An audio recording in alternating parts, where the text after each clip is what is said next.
As he said, feel free to interrupt at any time if there is anything which is not clear. So, yes, I'm Pietro Battiston. You now know more about me than my mother, probably. Let's start with the talk. We're going to talk about global networks, so I should start by saying what is a network, actually. A network is, at the baseline, just two ingredients. It is some things, which are represented with these red balls, and some connections, which are represented with these blue sticks. You put them together, and you get a network. And that's it.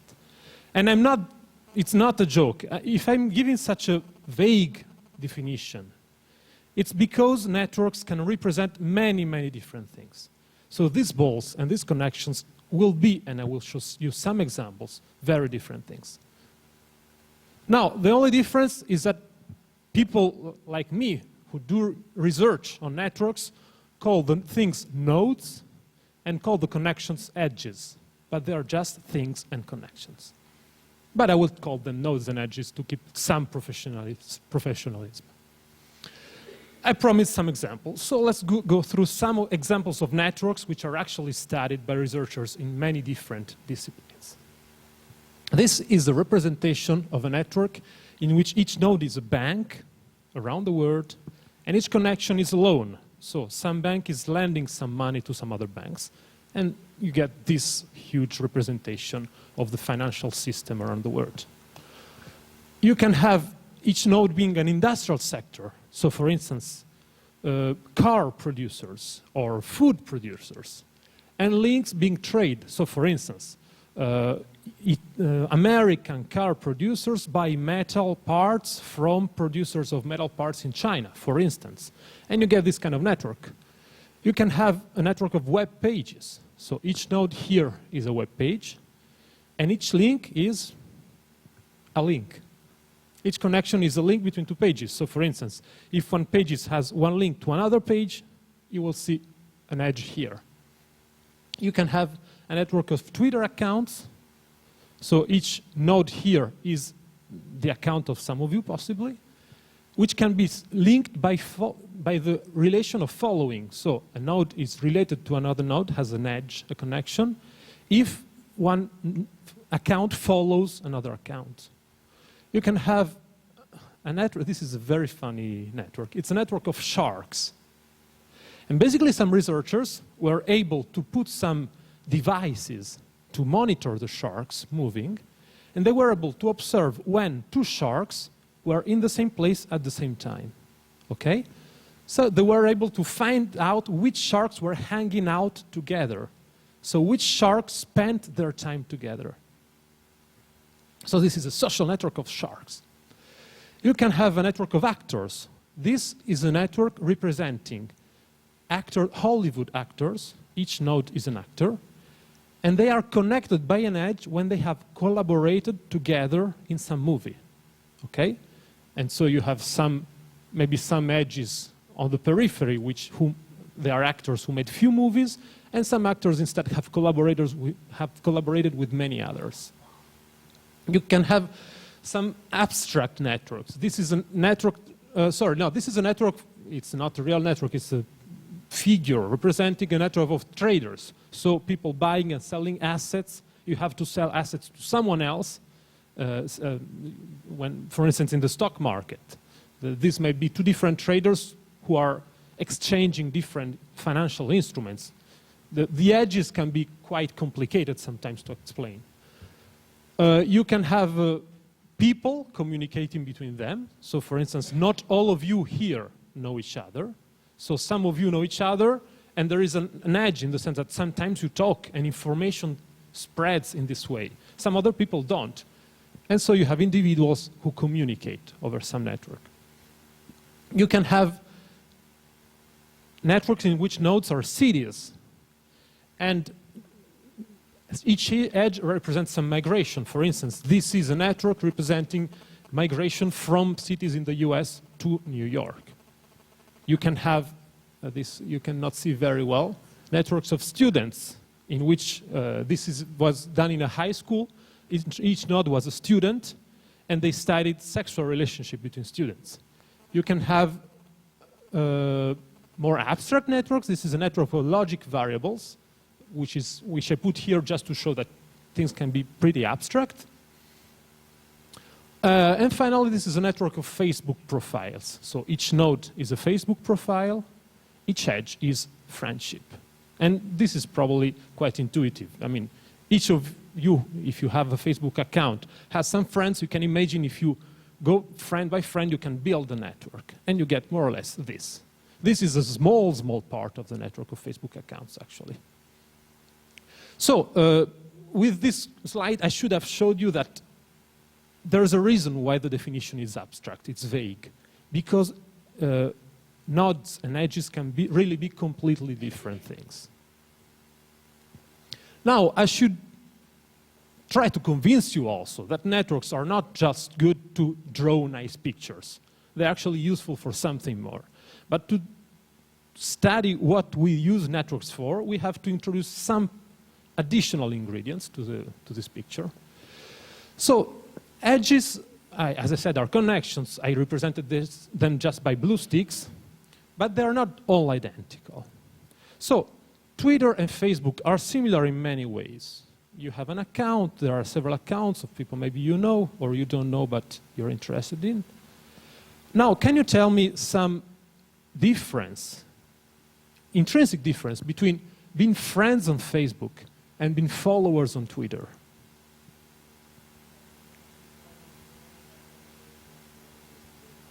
Perfect. So in Facebook, to be friends, we have to agree.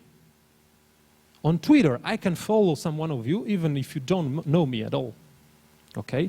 So the edges of Facebook and Twitter have something different. And this difference is a direction.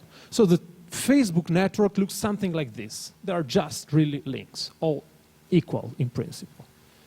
In Twitter, links have a direction. So the fact that I follow her doesn't mean that she follows me. The fact that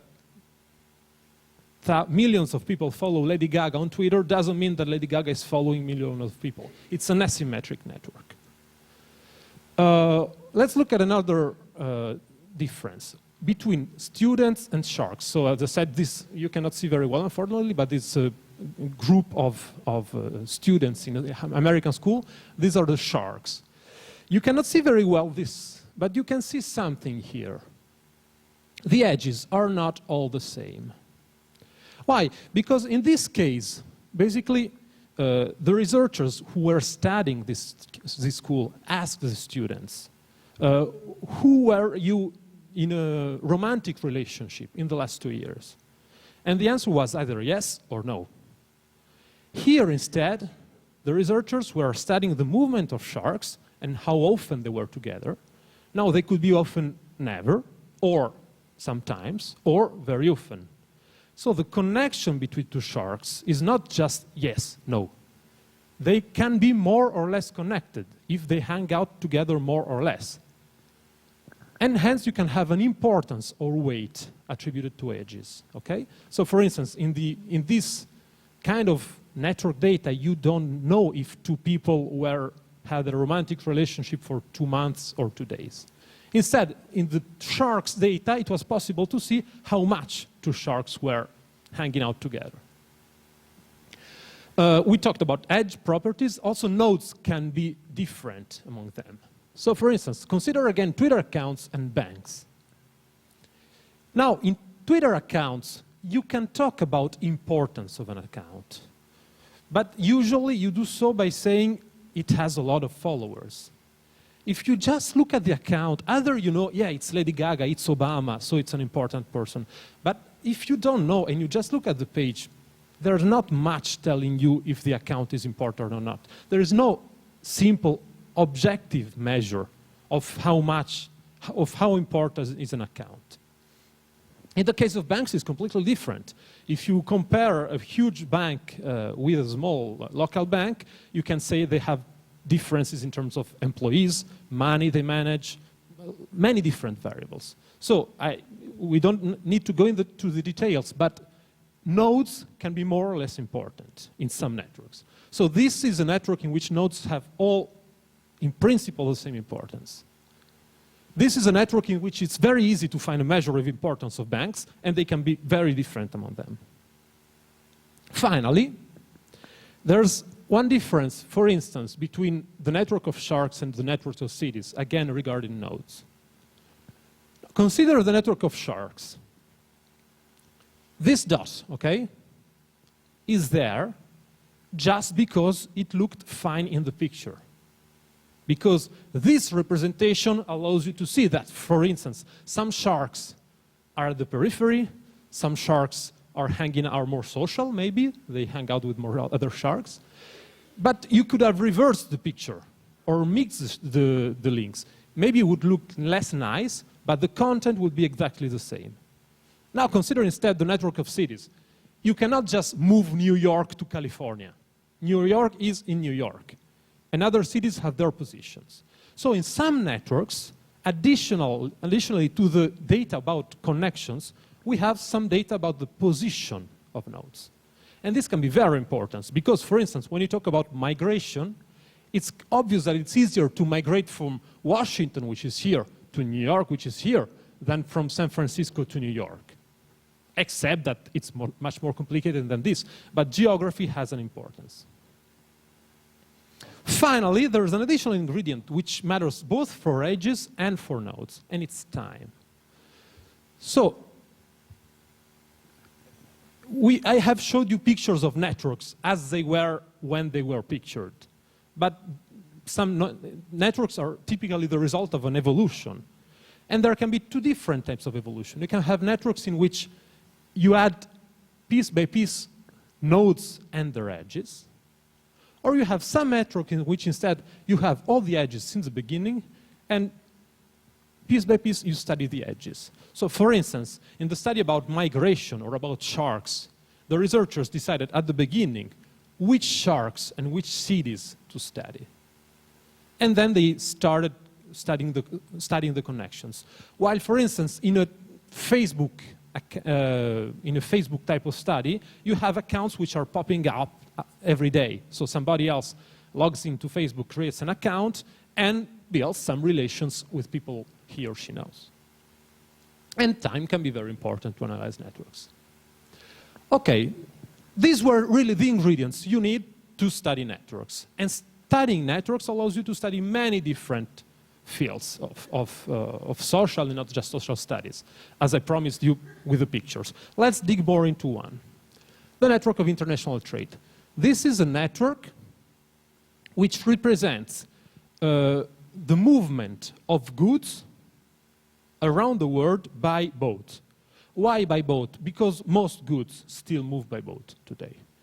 And basically each red link, red path, notice that this is a network in which geography has a fundamental importance. That is, you cannot just move China to the US. China is in China. So each red link represents the path of a ship bringing some goods. So most of the trade which is done internationally in the world is on these paths. And, well, you can see some things you might expect. For instance, there's a lot of activity from China to the US, from the US to Europe, some to Brazil, not much in Africa. There is this path which basically goes under Africa. Australia has some trade. I mean, this tells you already some things that you might expect, that there are countries which are much more active than others in trading, international trade. Now, international trade is an opportunity for growth. This is true for many reasons. Typically, there are countries which are more able in producing some things and countries which are more able to produce others. And hence, it's good that they exchange because they can concentrate on what they do better. At least this is a traditional explanation of economists of why international trade is good. It's also an opportunity for predatory competition. What is predatory competition is when basically two countries change their laws in order to attract firms, production, going against what these laws were meant for, fairness. We'll see some examples. For instance, working conditions. One thing is to say we produce some goods in some countries because in that countries they are very good in producing them. Some other thing is we produce some goods in some poor countries because there the working conditions are bad. They work 20 hours a day. They don't have any safety measures. And so work is very cheap. Now, you can say it's good to produce, I don't know, some goods in China because they produce them good, but not because Chinese workers are underpaid, exploited, etc. Okay? So this is a risk of international trade. Why is it a risk? Also because then you might have firms in Italy who would like to lower the salaries to be competitive with firms in China. There's also a problem of customer safety. In some countries, there are quite strict regulations, for instance, on food. I cannot just produce any food and sell it. I have to follow some laws, some certifications, which are not the same all around the world. So you don't want just to import food from other countries because there they don't care about these guidelines, and so maybe the food is bad for your health. You can have environmental regulation. Maybe you know that in China there is a huge problem of pollution now. There is a problem of pollution in many countries in the world. But some countries are more strict in forbidding firms from polluting. Some other countries are not. And it's obviously easier for a firm to produce in a country where they can pollute as much as they want. This is not a good sign of free trade. This is a sign of predatory competition. Now, why environmental regulation is very important nowadays? I mean, it's important in general, but you probably know that it's very important because it's related to climate change. And I have a very quick slide. This is a long strip. You can see it here, but I'm focusing just on the beginning. So this strip follows the evolution of climate from 20,000 before Christ to today. I cannot go through it all because it's too long, but let's start from the beginning. So, at the start of our timeline, 22,000 years ago, Earth is 4 degrees colder than now.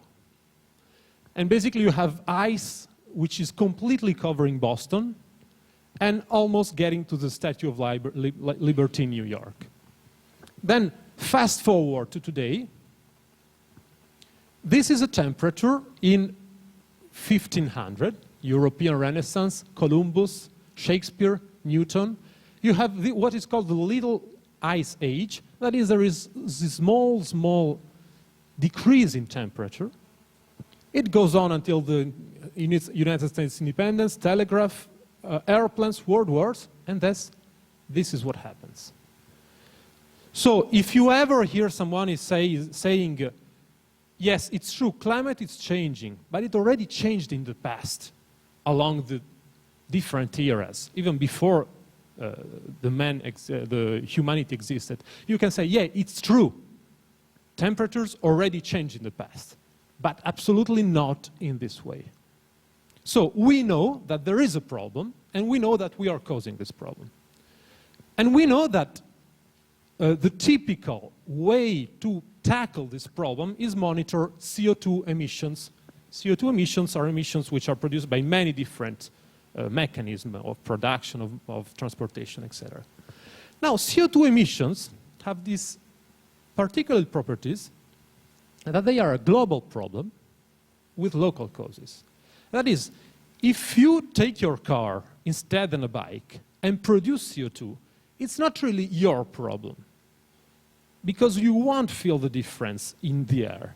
But if everybody takes their car, then yes, you can feel the difference. So it's what we call in economics externality. You don't cause damage to yourself by producing CO2.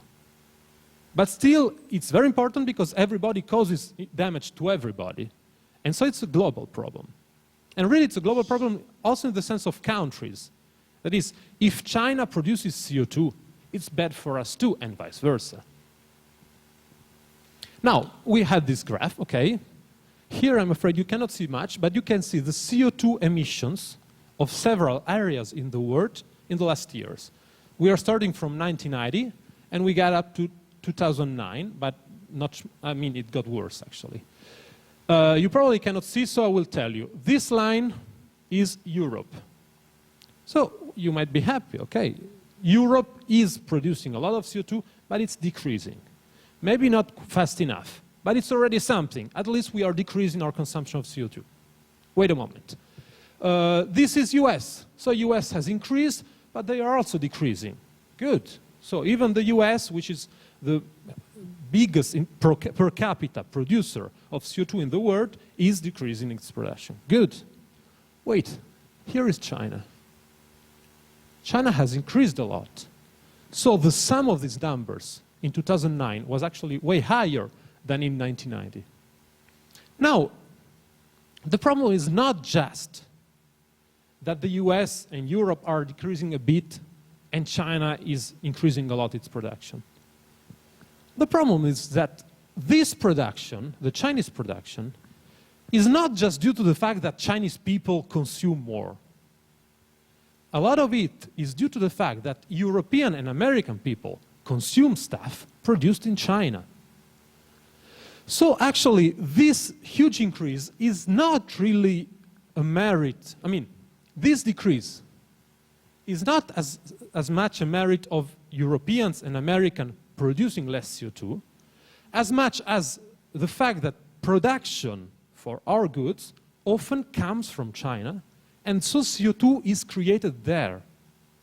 So by studying good flows around the world, you can actually try to understand not how much CO2 Europe produces, but how much CO2 Europe causes, in the sense of production either in Europe or elsewhere.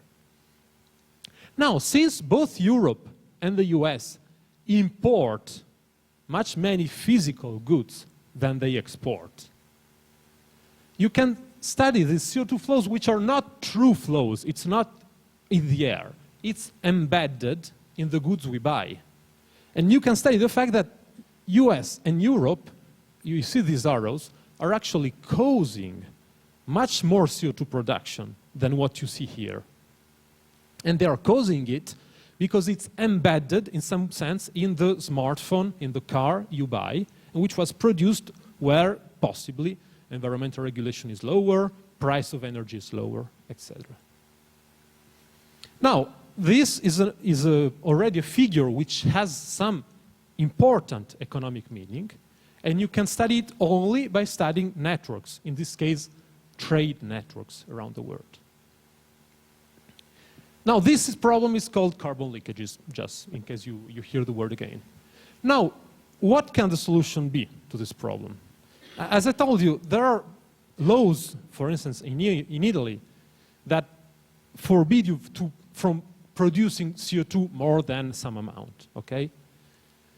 This does not work if you import goods for which CO2 was produced elsewhere.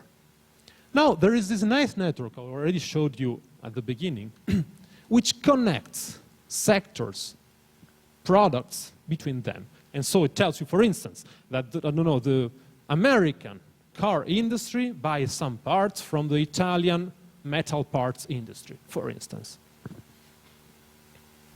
And here we get to now, basically, when you buy some good, for instance, a car, it is the result of, or a computer, it is the result of a lot of movement around these nodes, because there's the sector producing the plastic, the sector producing the microconductors, the sector producing the screen, and they're all aggregated by a sector producing computers. Then there might be another firm which exports, and it's all a path around these different sectors in the world. And so we get to the first main concept we need to talk about networks, which is paths. What is a path? Well, for instance, the path taken by my new car, or by some part of it, tells me what is really made, okay? So, in principle, for the problem of CO2, you might say, well, I don't want to produce CO2 anywhere, so we'll only buy cars produced in Italy. What does produced in Italy mean? Does it mean that each single screw is produced in Italy? This does not make any sense. It would not work in today's economy. So you might actually buy something which is produced in Italy, but the parts of which were produced elsewhere, and maybe CO2 was produced in a totally unregulated country. So you must be able to follow the path of the parts around the world. Now, paths here are not defined in terms of mile kilometers, like when you say, I have a path from my home to my school.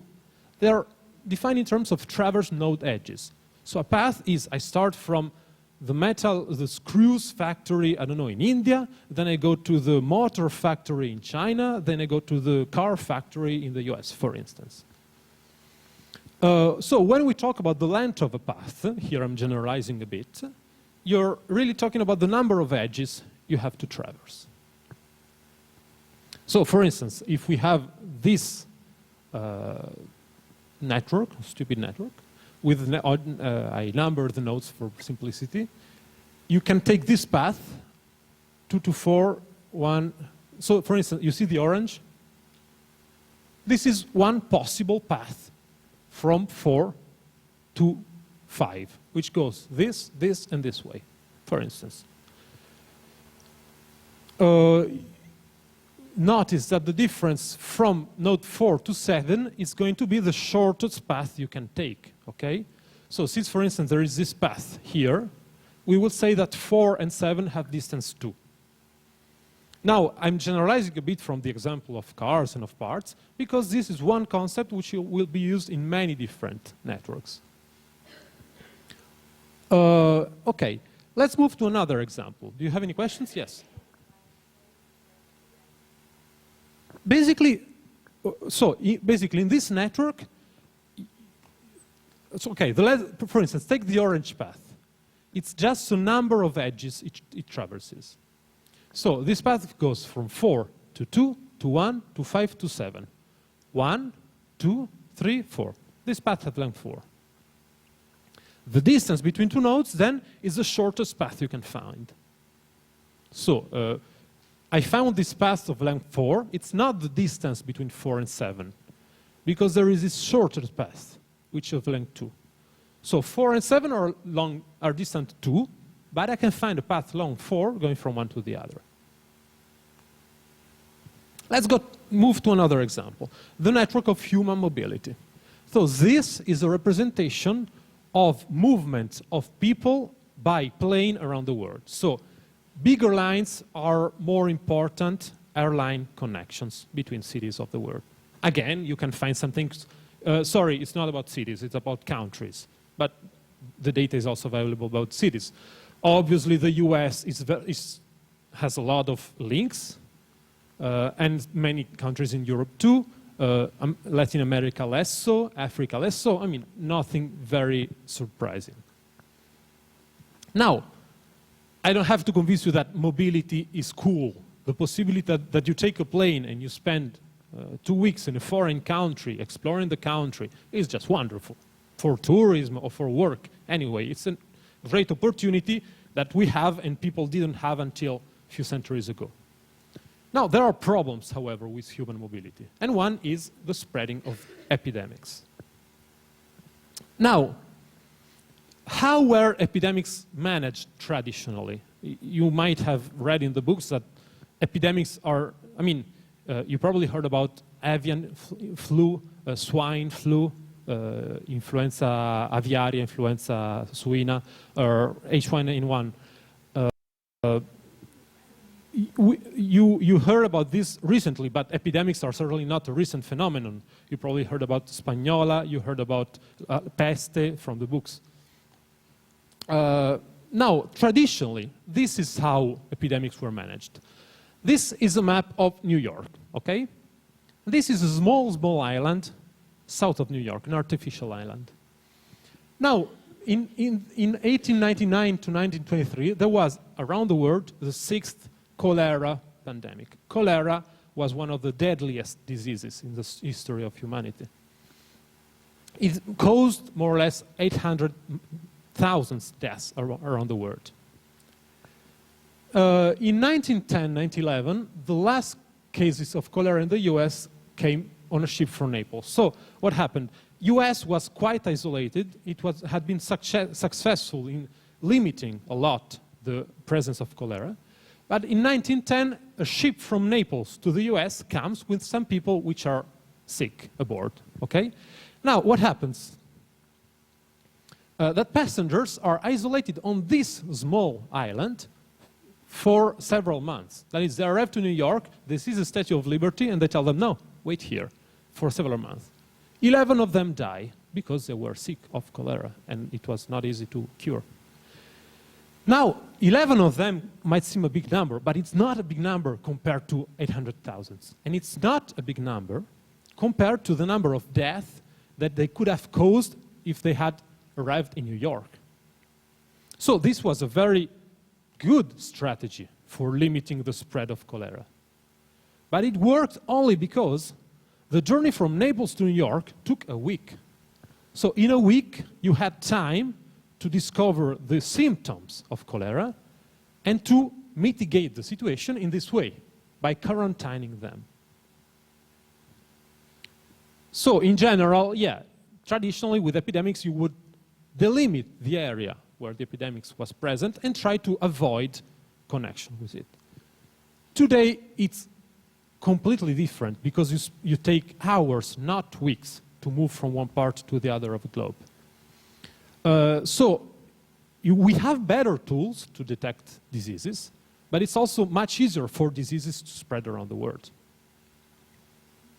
Take the SARS epidemics of 2003, the H1N1 epidemic of 2009. When they talked about, I don't know, a case in Japan, in Korea, nobody was thinking, well, it's Korea, it's so far away. Because from Korea to Europe, it's a few hours of flight.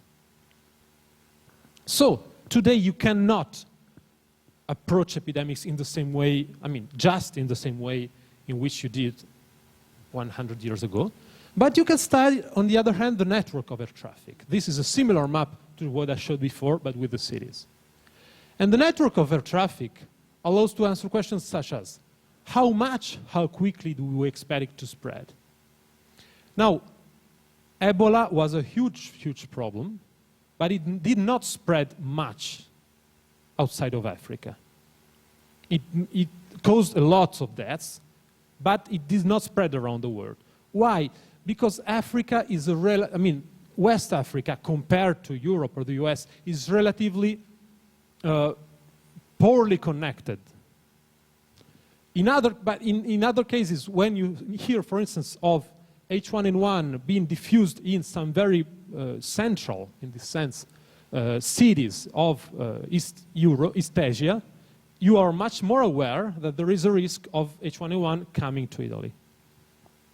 Or you can answer questions such as, where is monitoring most important? If I know the disease is spreading by plane, for instance, I will want to monitor the airports, and not just random airports. I will monitor the airports where more people are passing.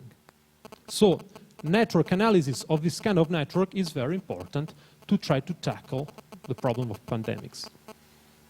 And this brings us to the second main concept for analyzing networks, which is a degree.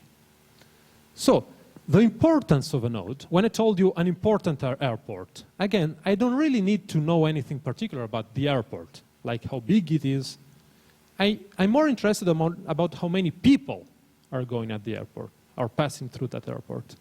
So the importance of a node can be estimated by looking at the number of edges touching it. So for instance, node 4 is important in this network because it has 4 edges connected to it. Node 0 is the least important because it has 0 edges connected to it. And I will say that the degree of node 4 is, sorry, this is not the name, it's really the degree. So I would say that this node has degree 4, this node has degree 0. And this is a very simple measure for any network you want to analyze to understand how strongly it is connected, basically. Now, I told you there can be weighted nodes, okay? So assume that these are flights. There is a flight from Rome to Milan, a flight from Milan to Jakarta, and anything. You're not just interested in the number of flights, because some flights are small flights, some flights have huge Boeing full of people. And it's obvious that a disease is more probably, it's going to spread with more probability on big planes, because there are more people. And so you will look at the weighted degree. So you might say that this node is very important because it has 4 connections, and these connections are important. While These nodes also has 4 connections, but they are less important. So you sum the importance of the connections and you get the importance of a node. It's a weighted degree. And this is a second fundamental concept we use to talk about networks. Now, you might say, what is a degree in the network of Twitter accounts? You have this kind of network, right? And as your friend said, they have an arrow, basically. There's a direction in following Twitter. So in directed networks, you have 2 different kinds of degrees. You have in degree, and it's the number of, you can think of people following you. And you have out degree, sorry, take the reverse. So in degree is going to be the number of people you follow. Out degree is going to be the number of people who follow you. So for instance, as a researcher, I'm not much interested in degree. I mean, you might follow 10 people or 100 people. It doesn't tell me so much about you. But instead, it tells me a lot about, for instance, your importance as a tweeter if you're followed by 10 or 100 people. So I'm more interested in this. Okay, let's move back to pandemics. This, now you see it a bit better, is the network I told you about in the school. So in which researchers were asking 2 students, who did you have a romantic relationship with in the last years? Now, you can see it's a very differentiated network in the sense that there is a big component. Then here you maybe don't see, but it's 33. It's 33 pairs of people who just were with each other. It's not repeated. Now, you clearly want to study this kind of network because, for instance, of the risk of propagation of sexual diseases. So it's very important to study. Now, you might say, who has a biggest risk in this kind of network? On a first basis, you could say, well, people with the highest degree. That is, people who had more relationships in the last years because they get in contact with more people. And so, for instance, you take a look and you say, well, take this person. She reported 5 romantic relationships in the last couple of years, which is quite big in this data.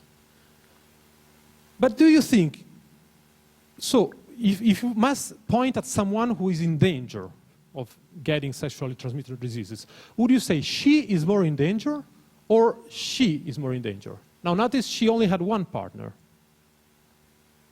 But what is the problem? That she's connected through that partner to many other people, or take this person, this one. She only had 1 partner or 2, but she's connected through this partner to many, many other people. So for this person to catch, for instance, ADS, yeah, you have some one of them who should catch it before. But for this person, it's sufficient that some of them catches it, and then there must be some coincidence, basically. But she's much more at risk than she. And the degree does not capture this. That is, just the number of partners is not a good measure of the risk. And so we get to a third main concept, which is centrality. So basically, the degree only tells you about your immediate neighbors. It tells you nothing more. Centrality will tell you something more about your position in the network. So the idea is, when you talk about degree, you're looking only at the edges close to you. Look at the paths starting from you, okay? So the centrality of a node is composed by the number of neighbors I have, but also by the centrality of the neighbors. So basically, it seems a process which never ends, because to define my centrality, I have to define the centrality of all my friends, etc., etc., etc. But there are mathematical tools to do this, and it's not very complicated. So the intuition is simple.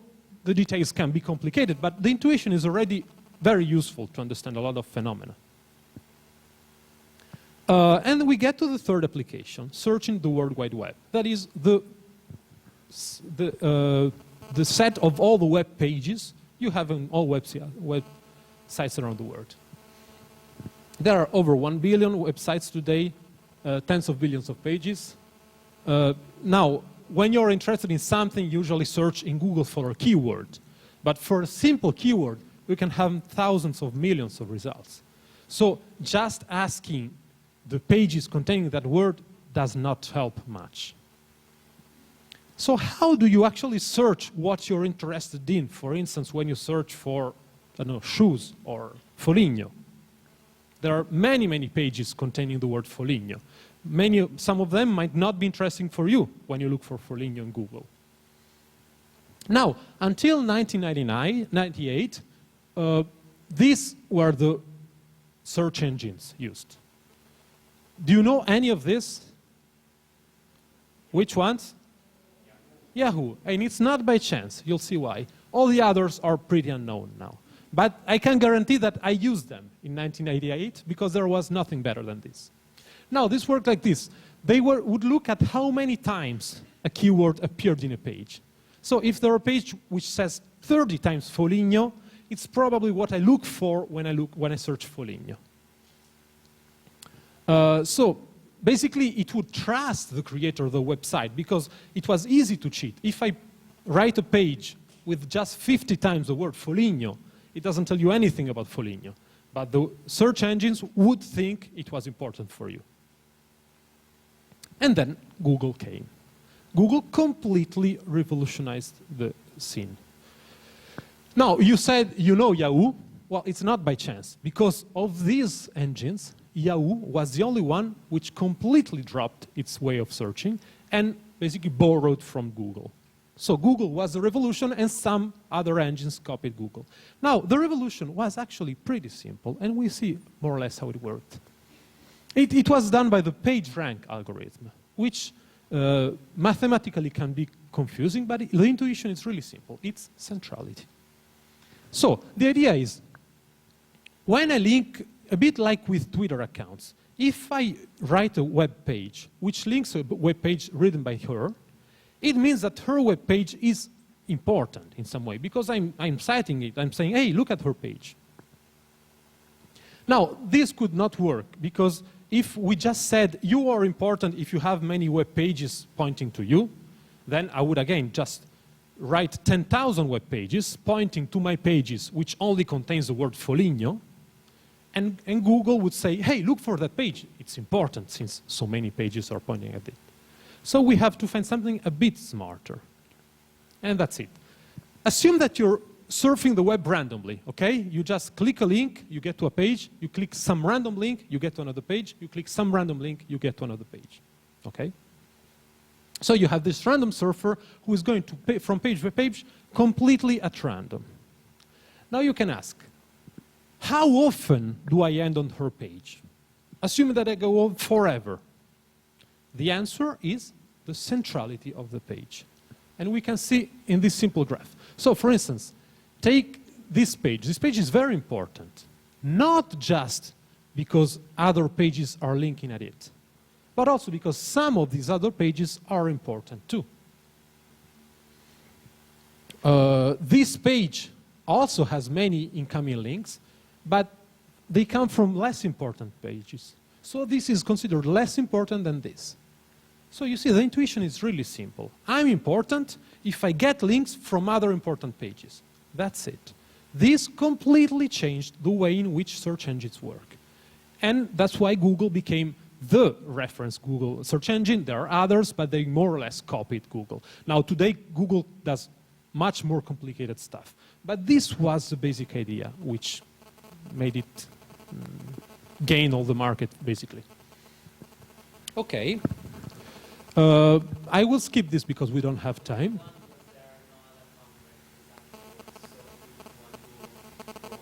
Well, I will skip this, and then I come back later if we have time, because I want to show something else.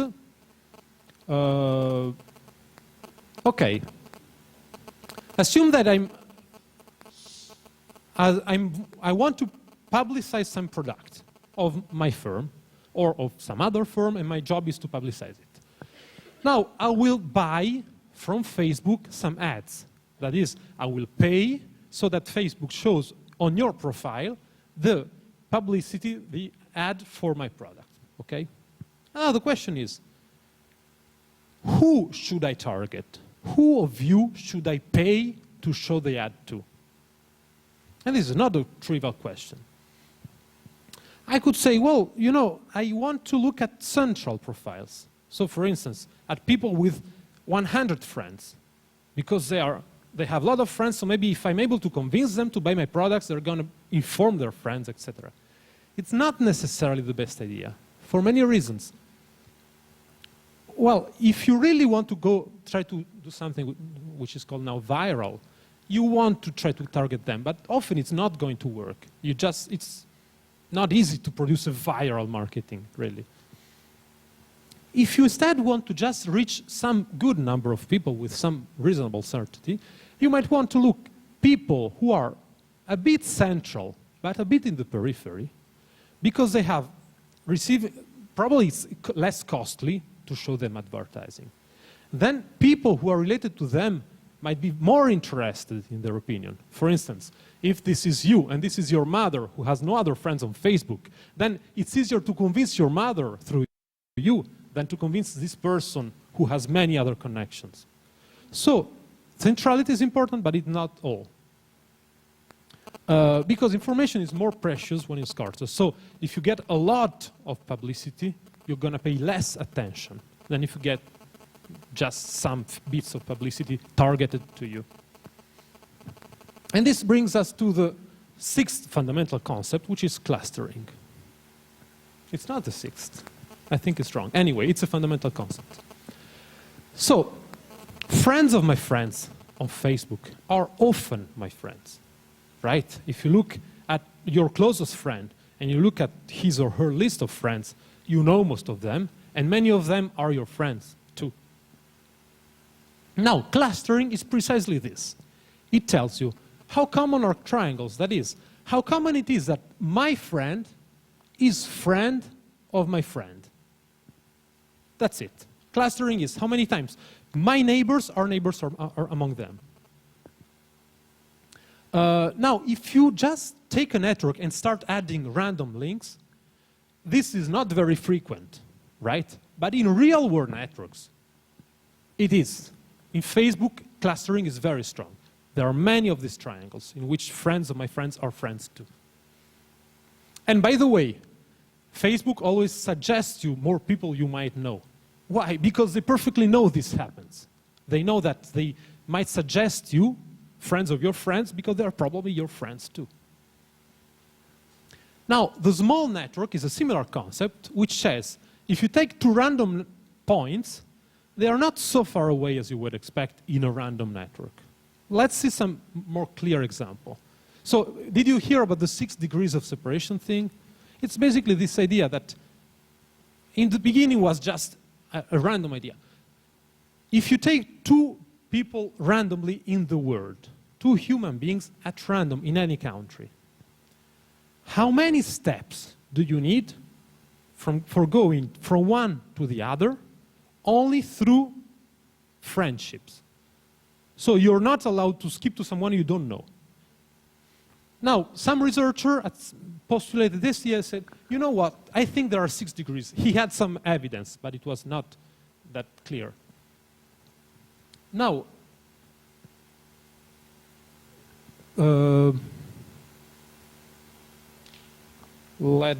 okay, we can look at this. So, this person, Paul Erdős, was one of the most important mathematicians who ever lived. And he was famous, not just because he was very, very smart, but because he wrote more than 1,500 publications, which is really, really a lot for a mathematician. And he did so with more than 500 co-authors, which is crazy for normal researchers, let's say. So he was not just very smart, he collaborated a lot. And so some people had this funny idea of defining the Erdős number. Now, the Erdős number is, for you, 0 if you are Paul Erdős.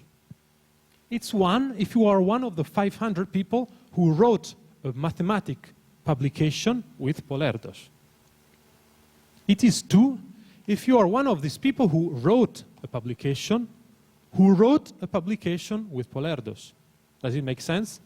So the Erdős number is basically the distance from any scientist in the world to Paul Erdős, where each step is having written a paper together.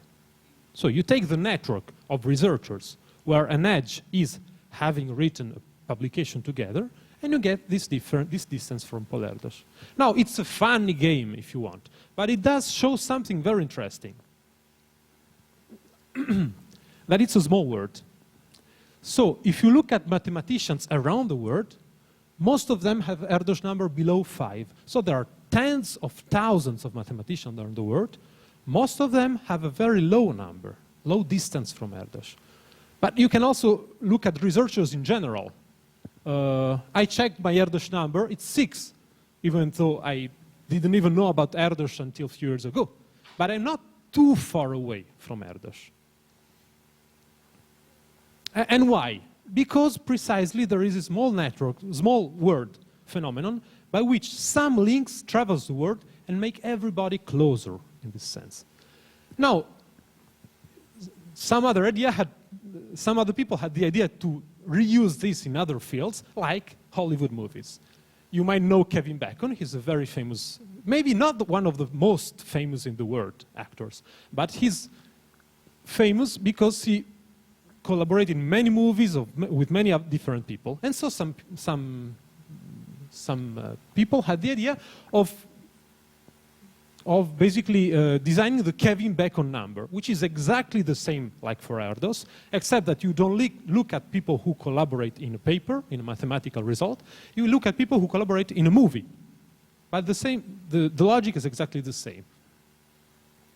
So, by the way, Bacon initially was offended by this game. Now he likes it a lot. And it's again a small word. Typically, if you look at actors, most of them have distance below 7, even though there are thousands and thousands of actors. Okay, let me skip that. Back to Facebook. Now, before I told you, there were some researchers who suggested the 6 degrees of separation thing between random people in the world. But it was very speculative because it was very difficult until a few years ago to have good evidence of this. There was no database in which I could see if you two are friends or you two are friends. Now there is. There is Facebook. Not everybody in the world has a Facebook profile, but many people have. And so you can run now this kind of studies empirically on the data. So this is the result of the research which was run a few years ago. And it says, each person in the world, among the 1.5 billion people all around the world who have a Facebook profile, is connected to every other people by an average of 3.5 other people. So it's not all the human population, fine, it's only people who have a Facebook account. Still, it's much smaller than what we expected. Because typically you don't even have 4 steps of difference. So between any of you and Obama, there are typically 4 steps of distance in Facebook. By the way, it's decreasing. Why? Because more and more people log on to Facebook, declare their friendships because they say, I'm a friend of this person, and so the network has more edges and you can take shortcuts. There are shorter paths to go from one person to the other. If you look in the US, it's lower, but it's not much lower, which also tells you that Facebook is a very international network, and in general, today, knowledge is often international. So to random person in the US are closer than to random person in the world, but there's not this big difference. And this is, if you want, the distribution, but you cannot see the numbers, so I will skip. So we are more or less done, and you can see that all of this was really just a matter of nodes and edges.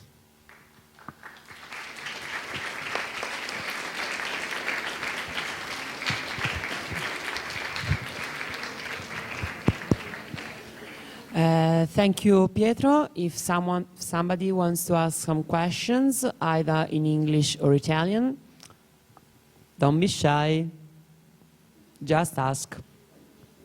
Teachers are also welcomed and invited to ask questions to break the ice.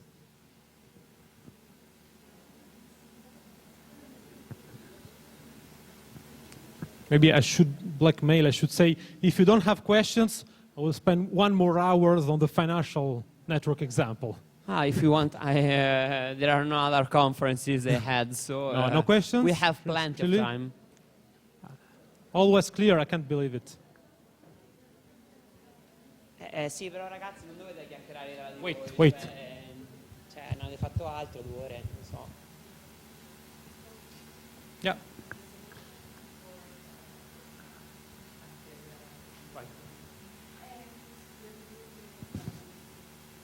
Oh, very good. So I left you with some open question. I told you there is a data to tackle the problem of CO2 reduction, but I really didn't tell you how this could be done.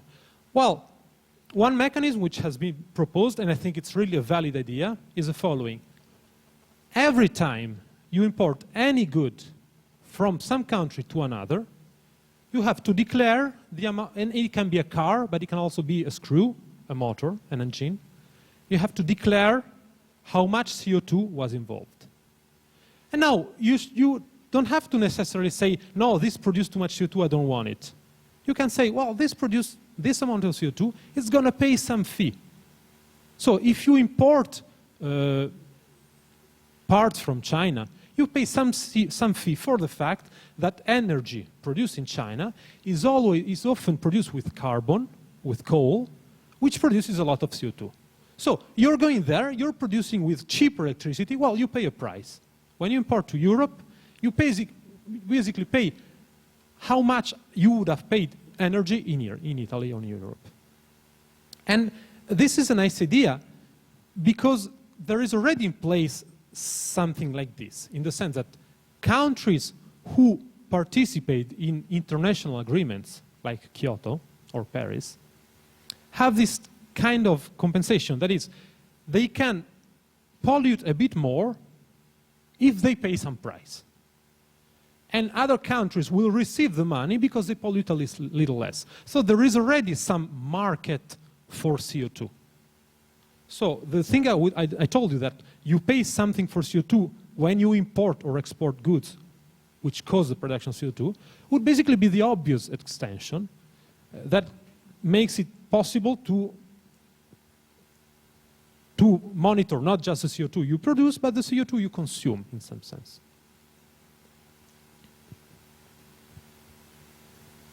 Other questions?